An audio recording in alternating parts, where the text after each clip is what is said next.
Hey guys, welcome to the Rehab podcast. I'm Michelle from Flow Motion Studio, And I'm Goddess from By Goddess.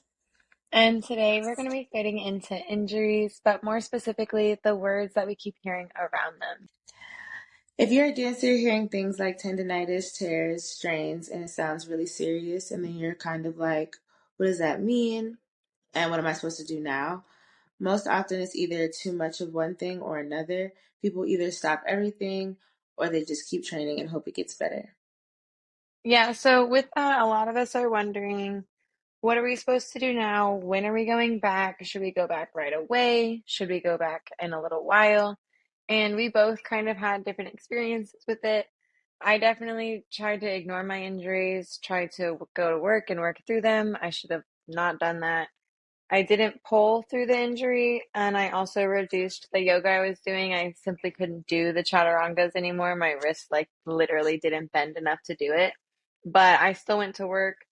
I was like smoking weed because I worked at a weed facility. I would just be sent outside to go smoke weed so I could like keep working through the workday. Don't do that. That definitely was not the move. And I know Goddess also kind of tried to push a little bit. Yeah, I just posted a reel on Instagram and I I fell like on a Sunday or something, like a Saturday. And then by that like Monday or Tuesday, I was already on the pole. So, And and don't forget, she had two partial tears. yeah, I was also going to Miami to dance. Like literally, I was getting on the plane the next day to go and dance at some clubs. So like, I didn't even in my head. I'm like, I can't rest because I already paid for the trip. I paid for the flight, paid for the Airbnb. Like, I had to work. So. And with that, sometimes you do have to work through injury. We've both worked through injury some, but I think that we both learned like we could have done it different. I could have advocated at my job, like, hey, I'm not going to do these certain aspects. And you probably could have not done too many crazy tricks if you were doing a lot of them Mhm. um, during your trip to Miami. So, like, sometimes, yeah, we got to make our money. I'm not saying don't do that, but sometimes we have to modify and like you'll still people don't know you even if you had to modify they might not even know that it was a modification. People don't know you in Miami, but we had that expectation for ourselves. That's our ego that we kind of have to like check in with. Mhm. But tell us in the comments, guys, have you ever had an injury? And if you had, what kind of injury did you have? Did you try and ignore it? Did you go straight back to work or straight back to pole or yoga? Or did you take a long break? Or did you go find a physical therapist and like go to the doctor? I would love to know kind of like how you guys went through things in the comments if you want to let us know. Mhm. All right, guys. So today we're breaking it down what these injuries actually are, what's going on in your body, and what they keep showing up and coming back for so many dancers. And by the end of this episode, you should start thinking about recovery in a way that actually makes sense, not just resting and guessing. You should be able to be like, okay, it feels like this. Maybe I should go for this. Or if it feels too extreme, maybe I should go to the doctor. We're going to just kind of break down what some of the words mean. Even if you went to the doctor, I know when I got my MRI, I got a bunch of words and I had to immediately look up what they are. So we're just going to go over some so that it's something that you can understand before you're hurt rather than finding out what it is during an MRI reading. Because the goal is to reduce those. Um, but I really think the biggest issue that people are having is getting a label with no context. I know if you have tendinitis, what's tendinitis? What's tendinosis? In my MRI, like one thing said tendinitis and the next thing it said tendinosis, but it said it for like the same muscle. And then my doctor then gave me a better breakdown and said, okay, it's tendinosis. And I was like, what's that mean? Tendinosis is essentially like the progression of tendinitis, which I didn't understand without kind of looking into it further. So just kind of looking into what the labels and contexts are.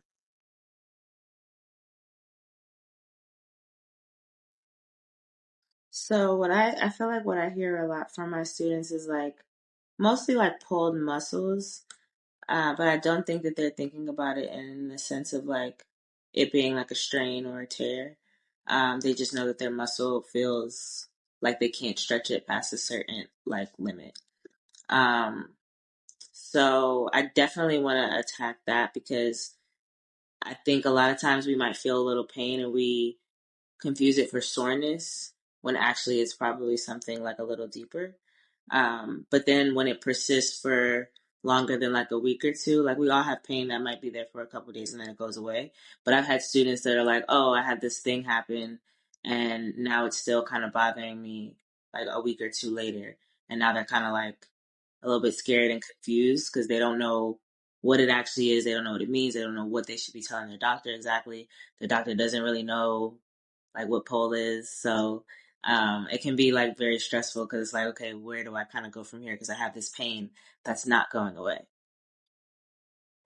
And something to mention that I know I had a problem with, and Goddess has had a better background with personal training than me. I kind of started my personal training during my injury, so I could better understand, but she already had that previous to her injury, which helped her a lot. But I didn't know that you had to like ask your doctor for physical therapy. I had already seen 4 or 5 doctors. I'd been injured for 6 months.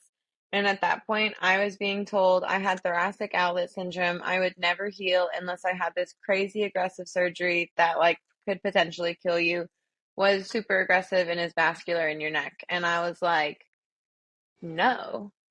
How can you tell me I need this surgery when I've never even gone to physical therapy? And she said, oh, I didn't realize you hadn't tried physical therapy yet. What do you mean? What do you mean? You're my doctor. How do I go? Like, I thought I couldn't go without a script. And then I found out, okay, you can go to a physical therapist for 30 days without seeing a doctor. And after that, you have to have a script, which if I would have known that, I would have started there way before I got stuff injected in my wrist, Yes. just point blank. I didn't even know.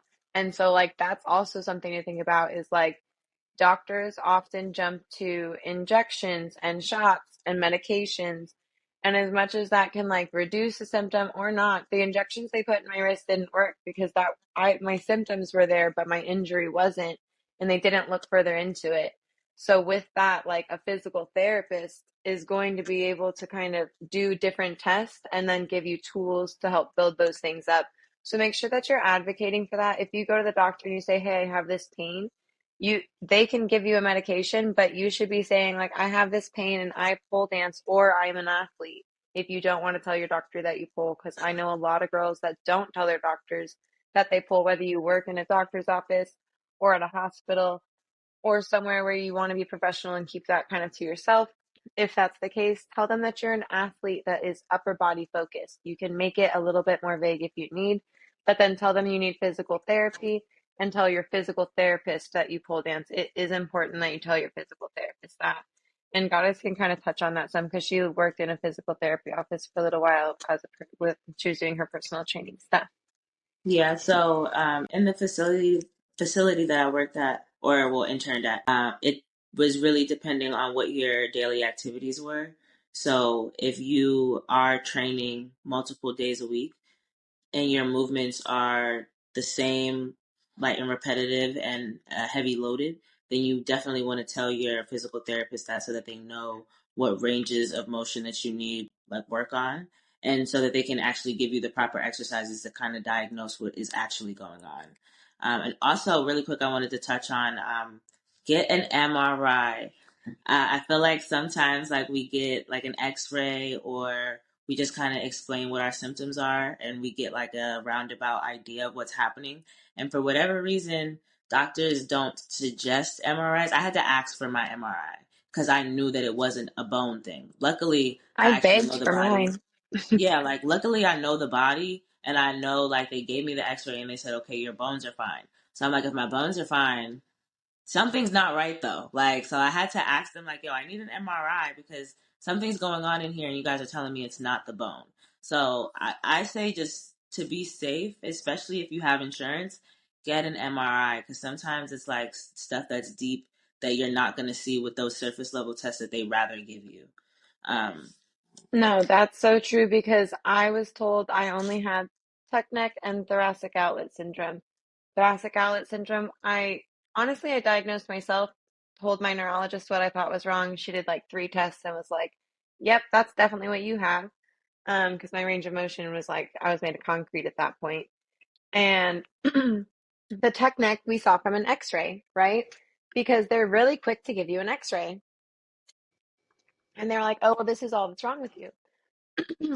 In reality, 1 year passes, and I'm yelling at my neurologist now, yelling at her. I was a bitch. I kind of like cussed at her, I'm pretty sure. I was not nice. And I'm normally very nice to my appointments. And I was fed up. I hurt really bad. And I was like, "You're giving me an MRI. This is required. I've been in PT for a year and my right arm is healing and my left arm isn't. I need an MRI." And she never read me my MRI results. My next doctor did. I had to wait over a month because she refused to read them because she said there'd be nothing wrong with me and there'd be nothing to find. And now in total, I have 7 injuries. So get the MRI because it will show way more information and you can just have a better visualization on like how to critique yourself, how to correct yourself, what to work on, and it's going to motivate you to keep healing rather than be like, "Well, I don't hurt anymore." Nah, if you have like I have a lat strain, I gotta fix that. That's not gonna, if I just let it rest, sure, it'll get better, but it's gonna be super weak. So, like, you're gonna have to make sure that you're doing those compensation exercises to strengthen everything else around it. Um, but when I first got hurt, especially because I had so many injuries, I did not know what was wrong with me. I was like screaming from the rooftops on my Instagram just to the pool girls on my story, just like, "Does anybody's hands hurt? Has anyone experienced this? I know it's not carpal tunnel. SOS, help." And I was doing a lot of research and I found that like 86% of pole dancers get injured at some point in their career. And although I wasn't hurt on the pole, it was still very correlated because I was hurt at work using like a blunt machine, like bouncing it, which hurt like my shoulders, my lats. And then I was doing yoga and pole with it. So it just all got worse. And then once I was hurt, it didn't heal because I kept working. So although I wasn't hurt through pole, I realized all the injuries were very similar. And then there was even more that I didn't even really like know about. And that's whenever my Instagram kind of shifted and my yoga classes shifted more to a yoga PT style that incorporated stabilization, strength, and then mobility. And we really focused on the stabilization exercises and making them physical therapy based so that the pole girls can be strong. And that's whenever me and Goddess started talking more a couple months later because she was doing the same thing, um, just kind of learning how to help fix girls and prevent them from getting hurt. Um, but tell us about what happened with you guys. Did you guys get diagnosed easily with your injuries? Was it hard? Did you go to physical therapy or rehab? We would love to hear what you guys' experiences were and kind of how that went. Yeah, so to start to kind of segue into each condition that we're going to talk about, and then what that means for your training. I There's not a lot of like specialists that know what your apparatus is and know kind of what body parts you're putting at the forefront. So a lot of times, like when I got into an accident, this was like years ago, and I was dancing at the time. I got hit by a car. It sounds way worse than what it is. But the doctor told me to not dance for for 10 weeks. Told me not to dance, not to do anything for 10 weeks. And I'm just like, don't do anything. That doesn't make sense. So my stubborn Leo self, I ignored his wishes, and they put me in a cast where I could not bend my leg at all. But I hobbled around the dance floor. Yes, I did. I limped and hopped on one leg around the dance, and my friends and like the teacher was like, "Yo, you can chill, like you don't." And I'm like, "No, I'm here." And so what I realized was that there was a lack of like proper guidance for certain like athletes. And it's like, you can't tell a dancer or certain athletes, depending on what the injury is, to not do anything for 10 weeks. Now, you're not going to be doing like high intense stuff, right? But there are things that you can do at a very like moderate level so that you don't feel like you're regressing, but you are also still healing yourself, but then making progress at the same time without re-injuring yourself. Yeah, So like you should have been on the ground, not on the dance floor. yeah, but I was But just hey, it so stubborn. happens. I'm like, no. All right, so now we're gonna get into kind of what the different injuries that we want to discuss are. And the first one that we're gonna talk about is strains. I'm gonna say that again. Okay, so the first one we're going to talk about is strains, and which that strains are usually overload, doing more than your body is realistically ready for, is the definition that we like made sure is right. So when we look this up, it's basically saying we're overloading our body. So I want you to think if you're a pole dancer and you're working on your invert, this is something that I did. I thankfully didn't get a strain, but I think a lot of us do this. And now that I like understand injury more, I can see how it can hurt you if you're not like prepared. So if you want to get your invert and you just throw into it and throw into it and then throw into it, I was like 20 maybe whenever I first like got my invert. And I got it because my sister had a pole in her house. I had no pole experience at all. She was having a party, and me and my friend went to her pole room and closed the door, didn't join the party at all. And we were just like drinking wine and having a good time, throwing repeatedly into an invert until we got upside down. Was it even like a actual straddled invert? No, it was probably an in between of an invert and like a upside down crucifix. But we were playing with it, and the next day, the whole side of my ribs completely bruised. Completely Mm, bruised. Was it fine? Yes. Could it have been not been fine? Yes, just depending on your body and how you throw and if you're not engaging properly. So that's just something to think about because we're also doing that with Aisha's, we're also doing that with climbs. And if we're skipping the conditioning, if we're skipping the core exercises, that's how we start to get things to be overloaded and strained and causing a little bit more problems than we're wanting. And I'm sure that you see that in your pole classes too, girls that kind of go to failure rather than going until they don't feel strong in it anymore. And it's hard to definitely. not want to keep pushing past it. Yeah, I think especially like coming into it and then like learning like new tricks or like finally like getting something that you have been working on for a while, it gets exciting. And then especially if you're training multiple days a week, you kind of get like on this like high, like or like a little bit of an addiction to where it's like you need your fix. But it's like sometimes like we can run into a point where we're overtraining, and that is totally a thing. I know it because I have my exercise science degree, and I also had my personal trainer certification. So I learned a lot about overtraining, and you can actually reverse your progress by giving your muscles too much work. So what happens is when you're building muscle and you're teaching your body new skills, you're ripping the muscle, and so you have to give the muscle time to actually repair so that it can grow stronger. But if you're just ripping without any actual Now we've repair, strained it. yeah, exactly. We're not actually getting stronger at all. You're going to actually start to go backwards. So we want to be very careful that, yes, we're excited. We want to learn new tricks. Like, yeah, pole class. We want to see our pole friends. Amazing. But if we're training 3, 4 times a week, then, don't go for failure. Sometimes maybe work on some base work on some floor work, like keep it chill. But just kind of reframe your training so that it's not like 4 days back to back to back, heavy tricks, like, Yeah, add some yoga, some recovery, some lifting, some core, mix it up, Yeah, yeah, and then you yeah. can still pull plenty. All right, next we're going to talk about some tears. So when we hear tears, I think like strain is like, okay, ouch, but tear sounds like a lot more serious. Like we really like did some real damage. So we have either partial or a full tear. And do you want to tell us about those? Well, basically, I mean, Goddess over here has two partial tears, but I there's do. also a full tear. You're gonna feel Most of the time, you're going to feel a tear, but if it's a really little tear, you might not notice.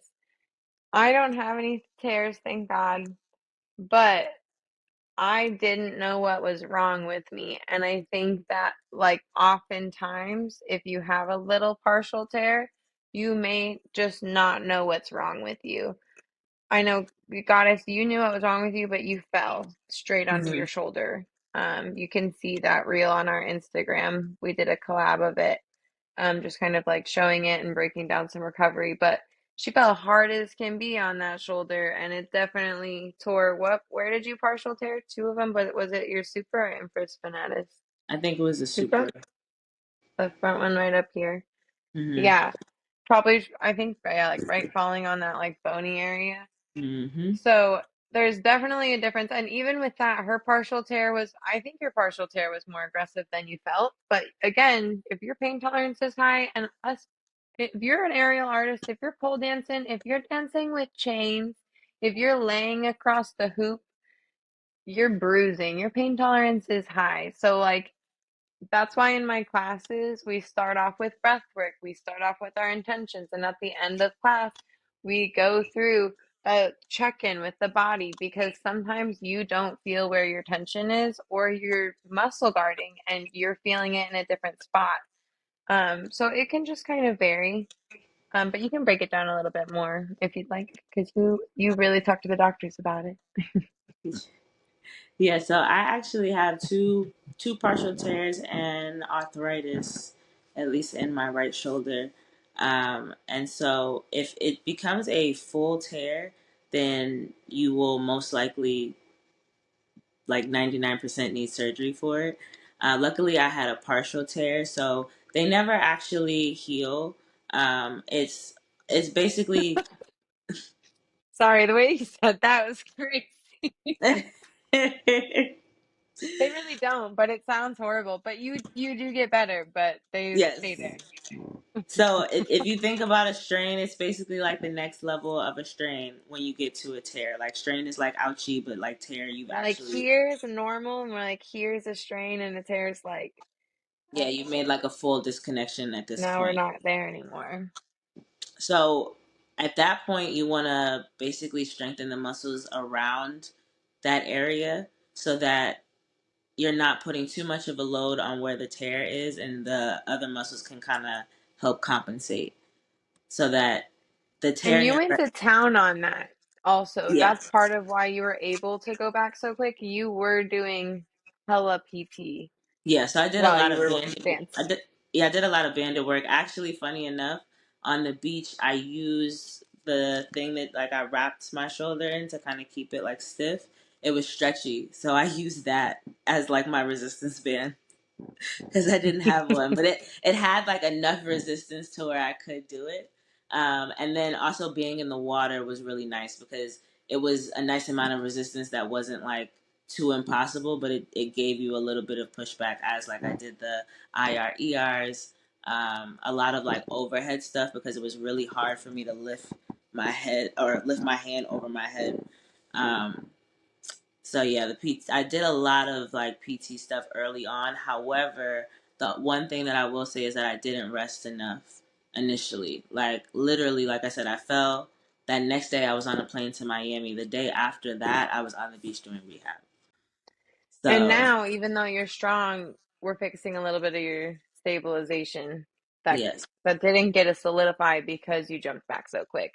So like you're still strong, you're still doing crazy tricks, but you can feel that instability, and that's what we're fixing now. And absolutely. our goal is to show you guys that so that you guys can skip the instability part. We did it for you so that you hopefully do not have to hurt because it's not fun. And jumping back to you saying that you were doing stuff in water, you guys don't be afraid to do PT in the water. I literally, when my lease ended during this injury, I moved to a facility that had a hot tub and a pool on purpose because I needed a hot tub because I hurt and it was relaxing my muscles. And I could, if my PT was long, I have like my PT took me like 4 hours to do for a long time. And don't get me wrong, if you're not injured, you could probably do it faster. But when you're hurting, like that's how long it's going to take. It was a lot of work for these little stabilizers. And so if I couldn't get all of it done or if I was feeling really fatigued, you can finish it in the water and it's going to make it a little easier. Or you can always, if you don't have a pool or a hot tub, jump in the shower, make it hot, make it cold, whatever you need. But like, use that time. I always stretch my neck in the shower. and like make sure to allow the water to get my shoulders. If you get a nozzle thing that has like a, I didn't say that right, but if you get a little sprayer Shower head. cord that goes, yeah, shower thing, spray that on your collarbones to loosen your chest because I never feel tightness in my chest, but I know it's there because it messes with my voice, with my vocal cords. They're not always laying right. It pulls on my shoulders right here, and I don't feel it till I'm in my doorway stretch. So, like sometimes because you have pain elsewhere, you don't feel other areas of tension. And so, like, I don't feel that area, but I still have to stretch it because I know that it's super tense. Mm. Um, but from there, we're going to move into tendinitis versus tendinosis. I kind of touched on it in the beginning, but we're going to break it down just a little bit more. Tendinitis is basically inflammation of your tendon from using it a little bit too much or just a little more overuse than it would like. It usually causes pain and swelling. So when think of like if you do something, so like, I don't know, we're going to use an example that we wouldn't use a lot. Say you're chopping wood because you like never chop wood, but you chop like a whole bunch of wood. My brother just did this because he's chopping wood for the summer for bonfires, but chopped a whole bunch of wood. He doesn't do it the rest of the year. If he overworked his muscles, he could have an area of swelling. I don't think that happened, but like I'm a girl. If I tried to chop a bunch of wood, I would swell.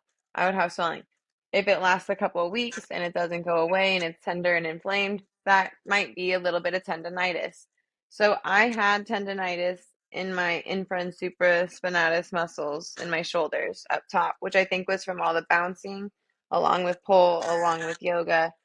But I really wasn't I don't feel like I was overdoing pole and yoga enough to like hurt it. I really think it was the 10,000 blunts that I made in like 3 days.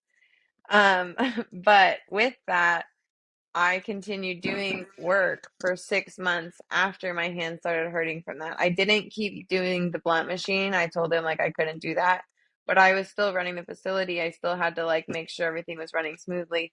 And so by doing that, working through the inflammation, smoking weed to try and make it reduce. At that time, I didn't have, oh, where's it at? I have this cute little this they did not pay me, but this company sent me this little spectrum salve. It's called Plain Jane, but I am really liking it.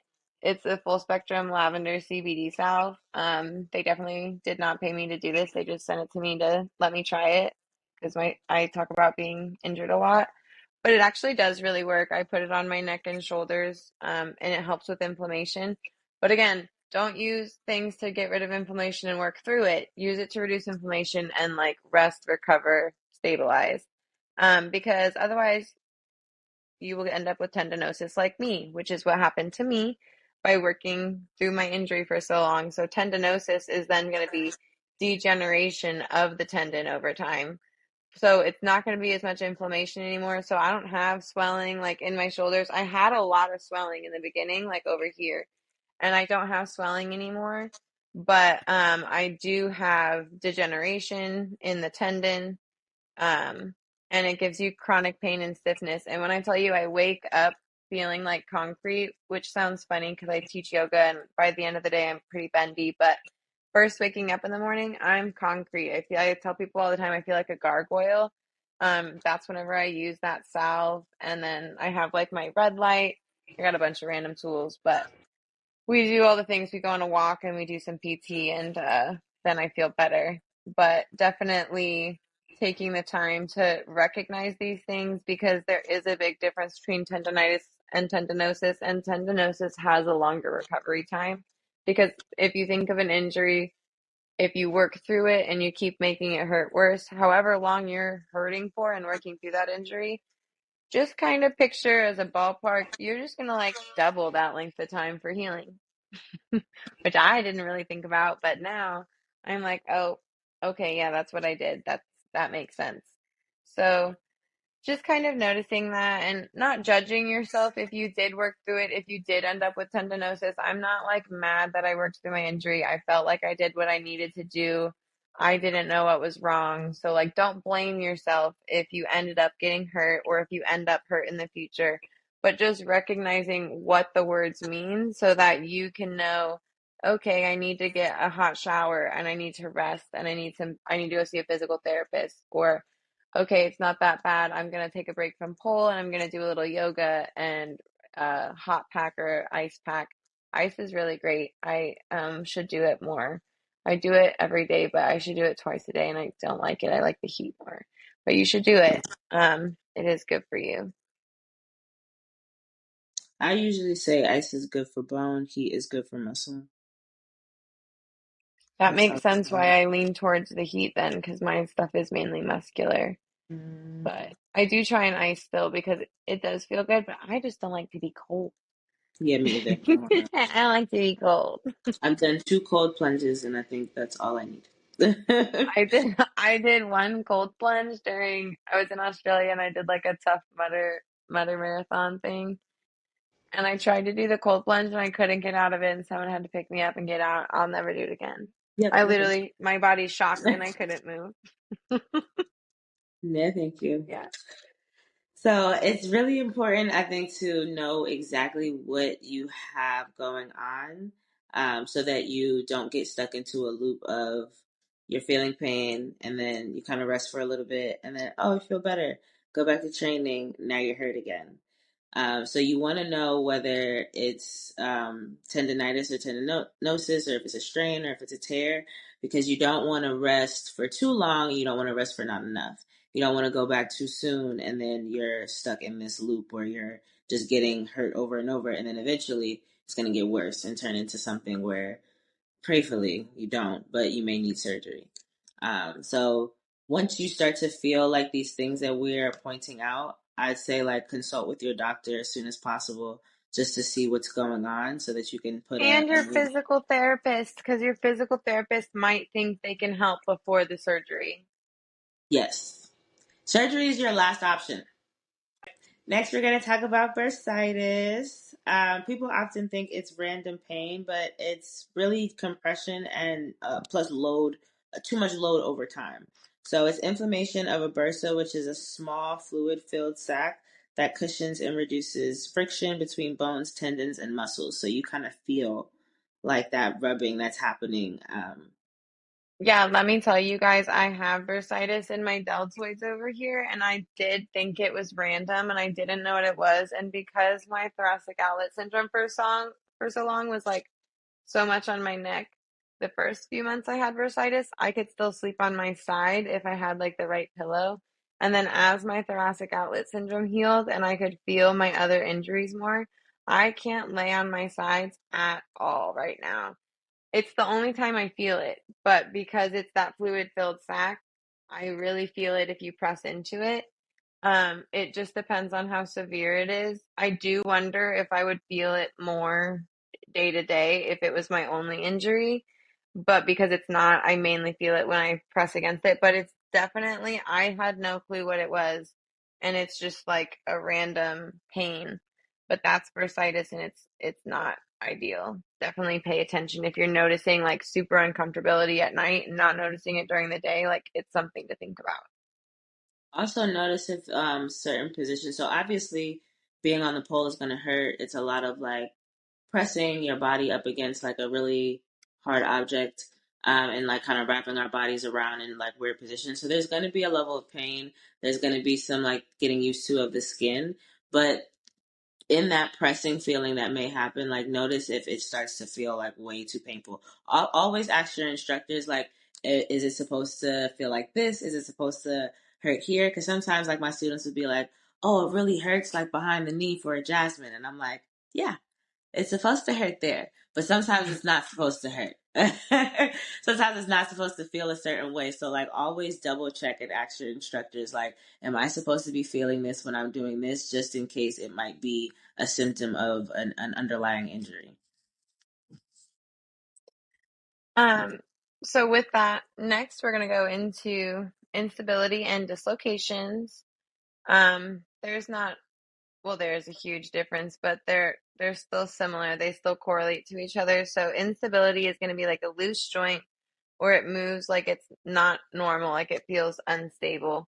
I know I'm trying to get back to running I before my injury, I was running like pretty far. I was trying to do like a five. I did a 5K. I want to do a 10K. Because I normally go. You guys should definitely do this. But there's a chimpathon every year for my chimps I used to work with at Save the Chimps, and every January or February they have a chimpathon. You can do it virtually. It gives money to my chimps because they're super cute. But I like to try and go there every year and do a 5 or 10K.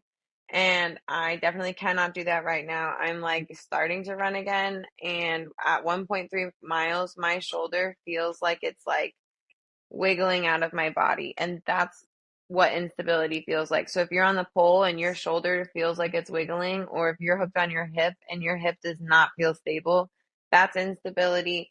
You want to come down. You're not ready for that trick. Even if you can muscle into it, something isn't ready. And it's probably a little bitty stabilizer, but those stabilizers protect you and you want to keep them safe. Um, and instability can become chronic and reoccurrent. It's definitely reoccurrent for me. And as I heal, it gets more stable. So, like, I initially could only run the half a mile. Now I'm at 1.3. I did 1.7 once and I shouldn't have gone that far, but we were checking something. So like just noticing it because it can be chronic, but you can also fix it. So with it being, if it is chronic, you can kind of like notice how you're healing as you work towards it with your PT, if you have one or if you're doing it at home. And then the other thing that we're going to talk about is dislocations. And dislocations is basically the joint completely coming out of the normal position. So like you've all seen it in movies where people's arms just like dangle and hang and they can't move it and their shoulders like all low down and somebody like shoves it back into place. That's going to be a dislocation. That's going to be way worse than instability. But if you have instability and it gets too aggressive, you can end up with a dislocation. So that's why we want to like keep instabilities minimal as possible and try and keep them strong. But it's usually something that's acute that happens all of a sudden. It's usually from a trauma or a force. So like if Goddess would have fell differently, she could have dislocated her shoulder on the pole falling off, right? Thankfully, it was tears instead. Although tears aren't great, I feel like dislocations are more of a lifelong nuisance than a partial tear. Not both don't go away, but like one is going to be a little bit more annoying than the other. I know some people who have dislocations that continuously dislocates. Um, so it just kind of varies, and that can happen in your hip, in your knee. I knew a guy in college who dislocated his knee like 3 times when I was rock climbing. So like you can dislocate things in a lot of different ways. We bend in a lot of shapes. You want to make sure you're actually have your range of motion for what you're trying to go into. You don't want to like force it. Um, because pole dancers are really good at hanging in position. So if you're hanging off of one leg and it's not stable, or if you're hanging off of one arm and it's not stable, say your shoulder got hurt, you're coming back from injury, and now you're like overcompensating in your elbow or something, now you're gonna like hurt something else. But with that, we just want to focus on just because you can get into something does not mean you can control it. So right now, neither of us have worked with anyone who's had a full dislocation. We've mainly just worked with girls with instability. But if you're a dancer who's experienced this, we would love to hear about your experience in the comments because we are continuously learning about injuries and we want to keep making sure our classes are realistic and attainable for everybody who's coming back, who's recovered, or who hasn't gotten hurt yet because we want to make sure that you guys have the tools that you need. So if you have had a dislocation, I would love to hear about it in the comments, in our DMs, something. Let us know because we're really curious. And just a quick note, I was about to say especially for pole, but even the other aerial apparatuses, the bones cannot handle our weights. So if you're ever, I think about more like when I'm hanging from like my arms. You never want your shoulders up to your ears. That means that you're just kind of hanging on for dear life, and your bones are doing all the work, which we're not equipped to handle all the weight. That's why there are muscles around the bone. So you always want to make sure that you're active whenever you're in a hanging position, whether it be your legs or your arms, because that is going to put you at risk of first the instability and then later on the dislocation. So just a quick little note. So I just want to touch on like why these injuries happen because not to scare you guys, but some of these are kind of unavoidable. But we just want to know what they look like, what they feel like, and what we're supposed to do when they do happen so that we're not super scared of them. And so, why this happens is because pole is super repetitive, especially when we're learning a new trick, trying to nail it, and then also just strengthening our muscles so that we can support ourselves in that trick every single time. There's a lot of repetition that happens so we can teach the body like what to do in this situation. So whenever you're doing something repeated over time, too much of anything is not always good. So it will, backfire. It may backfire on you. And if it does, we just want to let you know what it is that it looks like, it feels like, and what you're supposed to do when that happens. So that's why it happens. Sorry, guys. And keep in mind, like if you're not like we don't want since we're not trying to cause you stress, like the mindset that you can keep with it is pull is going to expose you to the strength that you do not have. That doesn't mean that you can't get it. All of the pole girls are chasing strength, all of the pole girls are chasing fluidity. Everybody wants to look beautiful, stunning, amazing, and fluid and effortless in their tricks. If you can't climb, then that's a strengthening area that you need. You can work on your conditioning little pull-ups from the ground. You can work on your curls at the gym. You can work on your wrist curls. Like there's so many different exercises that you can create. It's going to show you the strength. If you can't flip into your Aisha, you need to work on your core. You need to work on that lower abdomen. You need to work on your stability. You need to work on your micro bending strength in your elbow, like different things like that. So you don't have to think of it as oh shit, I can't do this. But you can think of it as, oh, I can't do this, so let me figure out what I need to strengthen so I can, right? And that's a great mindset to have with anything because it's great to challenge yourself. Sometimes our jobs are boring or sometimes a job's just a job. Not everybody's doing like their ideal thing. I know I've definitely worked lots of jobs I didn't like. So with that, just being able to listen to your body and what you're enjoying and in your practice and not judging yourself with it, but just using it as a way to motivate yourself to be better and to reach the goals that you want to set and setting goals for yourself because sometimes we forget to do that and it's fun to do that when it's in a hobby. But with this hobby, it is important to mention I don't believe pole should be a hobby by itself. So if you only have time for one activity a week and the rest of the week you can't do anything, honestly, I don't recommend a pole class because unless you're only taking floor work where you're not coming off the ground, and even then, that's really hard. I really think that pole is a hobby that requires cross training. You're gonna have to strength train in the gym. You're gonna have to do yoga and stretch. You're gonna have to take rest days. You're gonna need physical therapy inspired lifts so that it's actually for the muscles that you need. Because if you're just doing basic squats at the gym, what's that going to do for your forearms? What's that going to do for your shoulders? What's that going to do for your neck? So, like, thinking about that, if you want to do pole or aerial or lyra or silks, you're an athlete. You don't have to be the best athlete in the world to be called an athlete. If you play soccer once a week, you're an athlete. If you pull twice a week and go to the gym every day, you're an athlete. You know what I mean? So think about that mindset and try and make that a mindset shift of like, nah, if I'm going to do this, I'm an athlete. Like, I'm going to work for it.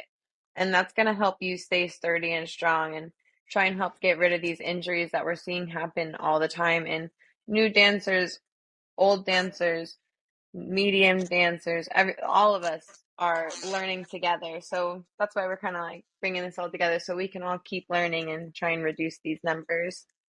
So I think we kind of really touched on it, but just to kind of like wrap it all up, the biggest mistakes that we commonly see, like when we do hear these scary words, we typically either rush too long. So I think we kind of get into a groove of kind of like chillaxing, and then we take it a little bit too far. And within that, sometimes we do too much of only one thing. So we might only be stretching or we might only be strengthening, and we want to do a nice mix of both and make sure that we're not overloading ourselves. We ignore early pain. So you don't want to be like, nitpicky. Obviously, you're going to be sore. The skin is going to be a little raw, but you do want to listen to the body and pay attention to new patterns. So we know, like after a while, if you've been training for a while, you know how your body gets sore. Certain things are not surprising. I know when I get sore in certain areas, I'm like, oh, it was because I did that damn Superman. So like when certain things kind of hit, but then there are other times where it's like, that pain is a little unfamiliar. Just check in and just pay attention to what that is. See if it lasts for a little too long, and make sure you hop on it as early as possible, because you don't want that pain lingering, and then weeks later you're like, oh yeah, I want to check that out, and now it's tendinosis. And with Um, that, keep that in mind for your job too, because I climbed the pole one time after my hand started hurting in October 2024. And I climbed it and I said, that hurt. And I immediately got down and I significantly reduced my stuff. I think I pole danced like two more times before I fully stopped for a while. And those pole flows were like ground based, not really any climbing, a lot easier than I'd been doing. Probably shouldn't have done those, but I was excited for holidays, so I did do them. But like notice that pain because I noticed it and stopped and pulled, but I didn't translate it to work. So if you're gonna go work with your hands all day, like connect the two together because they're not separate if it hurts. Yeah, and with that, just understanding like when it's okay to put yourself back in a position where you're going to be very physically active. Like you don't want to jump back into the environment too soon, whether it be class, whether it be work. If your work is very physical, you don't want to jump into it too fast, because then you're going to work for a little bit and then you're going to have to jump right back out. So you rather take the rest that you need, do the things that you need to do within that rest, so that when you do make your way back into the practice, it's not like a shell shock for your body. Yeah, so now we're gonna go through what we're gonna do instead of these mistakes, right? Because flexibility without strength is where we're gonna get hurt. Going back right after pain, gonna get hurt. So we're gonna go through the things since she's broken all those down, how we can kind of prevent that and go around it instead. Most of the time, you don't need to fully stop everything. You just need to adjust. So, like for me, my yoga classes completely changed whenever I got hurt. I don't have chaturangas in there. We're not doing planks. We're not doing heavy arm stuff. We're doing recovery because that's realistically what dancers needed. I was doing like vinyasa flows that were like hard and challenging and like eventually I'll do those again and those are fun, but like that's not my recovery and I was trying to use that as my recovery, right? So adjust what you're doing. I've worked with girls now who they've had like a knee injury, so I'm like, "Hey, bring a chair to this class. You can do 90% of it from a chair and we'll just modify for you, right?" Or okay, in my pole class, I'm going to tell my pole teacher I've already signed up for class and paid for it. I'm coming, but I'm going to modify. I'm not going to come off the ground today. Anything that you do in the air, I'm going to practice floor based. And it doesn't matter if it's beautiful. You got to come to practice and it didn't hurt.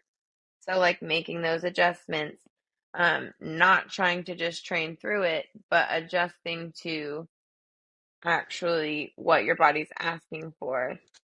Gradual load, strengthening your end range, not just like so like in your forward fold, like if you just fold over every day and call that your stretch for the week, like you didn't practice any strengthening, you didn't do any activation in your end range, like it's not going to help fix your hamstring if you popped it, right? It's actually just going to make it feel worse because you're like, I stretched it, why does it hurt? Well, it's already knotted up because you popped it. So we now need a different tactic. So not judging yourself if you aren't doing it right, but noticing that sometimes we do have to adjust our schedules. We're not always going to be in the maintenance phase of our routines. Sometimes we have to go back and rebuild, restart. So just something about that for you guys to just think about, chew on, and let us know in the comments. Like, did you guys rest? Are you guys adjusting your routines? Did you just recently notice that you need an adjustment? Or do you feel like your routine has what you need in it? Or do you think that there's something missing and you don't know what you need added? Let us know. And just a little mantra to take away. I tell my students all the time, work with the body that you have today, because every day is a different day.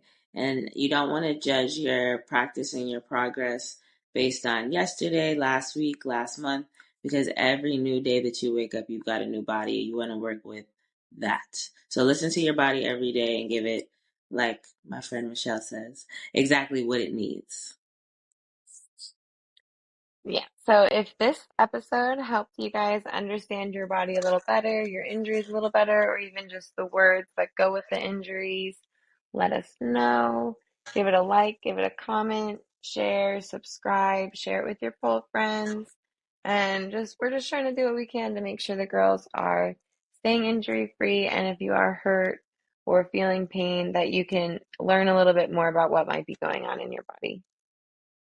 And if you guys have any specific injuries that you want us to break down, things that you're experiencing, or maybe things that you think you might have questions on, we can totally break that down next episode. And that's our quick breakdown of the most common vocab words that pole dancers hear in their doctor's appointments. If there's one takeaway from today, it's to stay educated in your body mechanics, because the more you know, the easier it is to fully recover. And thank you so much for spending this time with us. If this was helpful for you guys to better understand your body, feel free to share it. Make sure to save. Let us know in the comments what you like, what you didn't like, what you want to hear more about. We'd love to hear from you. Thanks so much for watching. All right, so in our next episode, we're going to break down rib slipping, facet joint irritation, and lower back pain as a whole. Until next time, keep training smart. Listen to your body, and we'll see you on the next episode of the Pole Rehab Podcast. Bye, guys.